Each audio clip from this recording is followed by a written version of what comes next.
समझते हैं कि आपको हम खुली इजाज़त दे देंगे कि आपके बच्चे लंदन में बैठ के स्कूल भी जाते रहें, कॉलेज भी जाते रहें, यूनिवर्सिटीज़ भी जाते रहें, उनको कोई कुछ ना कहे। और यहाँ माओं के बेटे, मैं खुद एक माँ हूँ, उनके बच्चे जो साल से तैयारी कर रहे हैं, कोई मैट्रिक में, कोई ओ लेवल्स में, कोई ए लेवल्स में, उनके इम्तहानात में खलल आ जाए। 2 दिन के लिए रावलपिंडी के स्कूल्स बंद करने पड़ गए। उसका इल्ज़ाम किस पर है?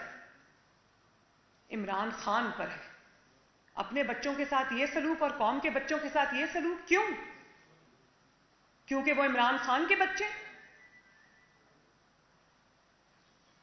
तुम आओ, तुम्हें अब हमसे तुम्हारा कोई भी, तुम ऐलान करके फंस गए।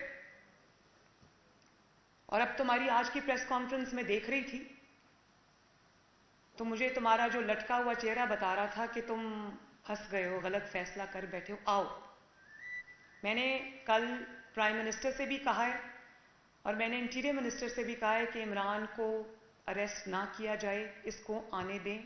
तो पिछले धरने में आपने क्या किया था?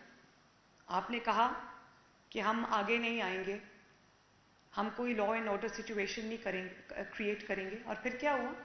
और फिर ये हुआ कि आपने जत्थे लेकर आप रेड जोन में दाखिल हुए, आपने पीटीवी पे हमला किया, आपने प्राइम मिनिस्टर हाउस के दरवाजे तक आप पहुंच गए, आपने प्रेसिडेंट हाउस पे हमला किया, आपने सुप्रीम कोर्ट के आगे गंदे कपड़े धुले हुए शलवारें टांगी। उसके बाद पूरी दुनिया ने ये मनाजिर देखे कि आपके गुंडों ने, आपके बदमाशों ने डंडे लेकर पाकिस्तान के पुलिस वालों पर, सिक्योरिटी एजेंसीज के लोगों पर आपने डंडे मार मार के उनकी हड्डियां तोड़ी। वो आपको लड़का याद है जिसने हेलमेट पहनी हुई थी, जिसको सब डंडे लेके मार रहे थे, उसकी जिस्म की कोई हड्डी सलामत नहीं रही थी। तो आपका क्या ख्याल है कि आपका ट्रैक रिकॉर्ड ये है तो आप आज कहें कि हम पुरअमन जुलूस और जलसे करने के लिए आ रहे हैं और गवर्नमेंट मान जाएगी और आपको अमन अमान से खेलने की इजाजत देगी?